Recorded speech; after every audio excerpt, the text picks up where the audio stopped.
Ready for a deep dive. This time we're exploring The Little Prince. I know, you might think it's just a children's book, but stick with me.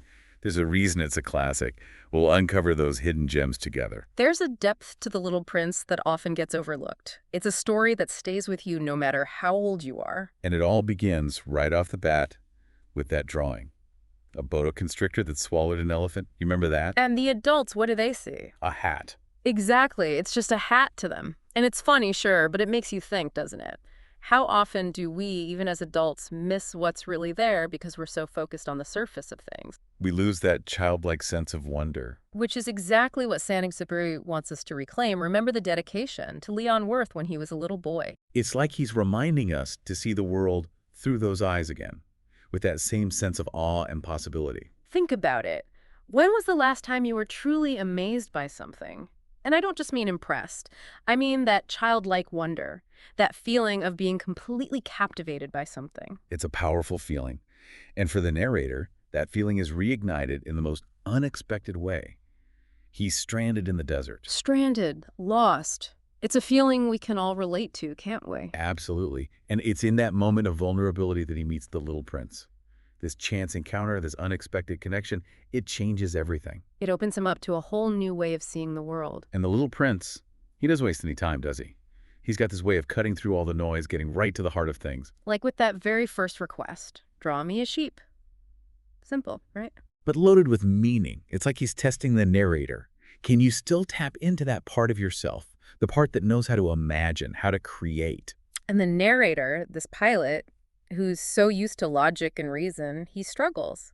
It's like he's forgotten how to draw a sheep, how to tap into that childlike creativity. And it's not just about drawing a sheep, is it? It's about seeing beyond the surface, recognizing that there's more to everything than meets the eye. And that brings us to the Little Prince's planet, this tiny little planet. Barely enough room for a sheep. And a rose. And unfortunately, some bell-bobs. Ah, the bell-bobs. Now, those are interesting. They might seem like just a whimsical detail, but they represent something much deeper. What do you mean? Think about it. Bell-bobs, if left unchecked, they can take over an entire planet. They're like those worries and anxieties that we all have. The ones we push down and try to ignore. Exactly. And the more we ignore them, the bigger they get until they threaten to consume us. So the Little Prince isn't just talking about gardening. He's talking about tending to our inner selves. Precisely. We have to be mindful of what we allow to take root in our minds, just like the Little Prince tends to his planet. And this idea of tending, of taking care, it takes on even greater significance as we get to know the rose. Yeah, the rose. She's something else. Beautiful, but a handful, you know. She's a symbol of love, isn't she? And not just the easy kind of love, the kind that demands something from you. Totally. She needs constant attention, reassurance. Like tigers. Seriously, there aren't even tigers on your planet. But you see that vulnerability too, right? Hiding behind those thorns. It's a reminder that even the things we love most, they need our care, our understanding. And maybe a little patience, too. Absolutely. And it's not always easy, is it? That's something the Little Prince himself struggles with. Remember when he leaves his planet? Oh, man, that departure scene gets me every time. It's like he's torn between this need to explore, to see what else is out there, and the love he has for this rose. That pull between the familiar and the unknown, it's something we all grapple with. It's part of the human experience. And it's in that seeking, that exploration, that he encounters all these other characters, each one more strange than the last. Each one representing a different facet of humanity, don't you think? Like the king, who's obsessed with power, but has no one to rule over. A perfect example of how Saint-Exupéry uses satire to highlight the absurdity of the adult world. Our need for control, for status. It's all a bit ridiculous when you think about it, isn't it? Totally. And then there's the businessman, too busy counting his stars to even appreciate their beauty. Blinded by his own ambition, unable to see the wonder right in front of him. It's like he's forgotten how to actually see, like really see. It reminds me of that line, what is essential is invisible to the eye. And speaking of seeing what's essential, the lamplighter. Now, he's an interesting one. You mean because his job seems kind of pointless? On the surface, maybe.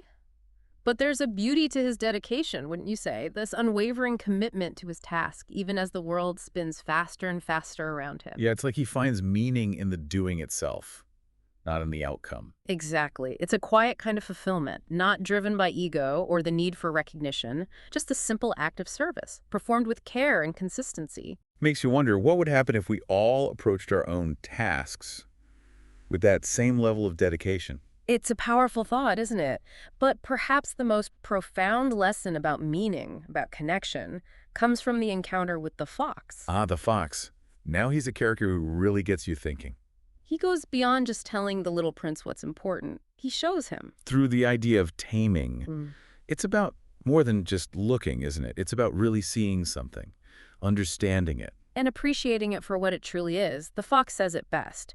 It is the time you have wasted for your rose that makes your rose so important. So it's not just about the rose herself. It's about what the little prince has invested in their relationship. The care, the attention, all those little moments that add up to something much bigger. It's what makes that rose unique, even though there are thousands of others just like her. And none of those other roses have been tamed, right? It's about that special bond that develops when you truly connect with something or someone. It makes me think of all the relationships in my own life that have that kind of depth, the ones I've really put in the time for. You know what I mean? Absolutely. It's those connections that shape us, that make us who we are. They might not always be easy, but they're the ones that matter the most. And that's what makes the ending of this book so bittersweet. Knowing how much the little prince loves his rose, how can you not feel a pang of sadness when he has to leave her? It's heartbreaking, but remember what the fox tells him. You become responsible forever for what you have tamed. Those connections, the ones we nurture, they stay with us, even when we're apart. It's like that saying, you never really forget your first love. Or any love, really. Exactly. And maybe that's the point. Maybe it's not about holding on forever, but about recognizing the impact those connections have on us, the way they shape our hearts, our lives. And then there's that ending. We're left with this image of the little prince returning to his star. We don't know for sure what happens to him, but we hear his laughter. It's open-ended, but it's not necessarily a sad ending, is it? It's hopeful, in a way. Like he's out there, somewhere among the stars. Still exploring, still discovering, and maybe, just maybe, he's left a little bit of that wonder here with us. It's funny how a book that seems so simple on the surface can hold so much depth. When we were kids, we were caught up in the adventure, the talking animals, the magical elements. But now, revisiting it as adults, it's the themes that really hit home. The search for meaning, the importance of connection, the power of love. It's a reminder that the most important things in life aren't always the most obvious. Sometimes you have to look a little deeper. You have to be willing to open yourself up to the possibility of wonder. To allow yourself to be tamed, in a way. Exactly. And on that note, we come to the end of our deep dive into The Little Prince. Hopefully this conversation has inspired you to revisit this timeless classic, to see it with fresh eyes, to discover something new within its pages. And to remember that no matter how old we get, that childlike sense of wonder, it's never truly lost. It's just waiting to be rediscovered.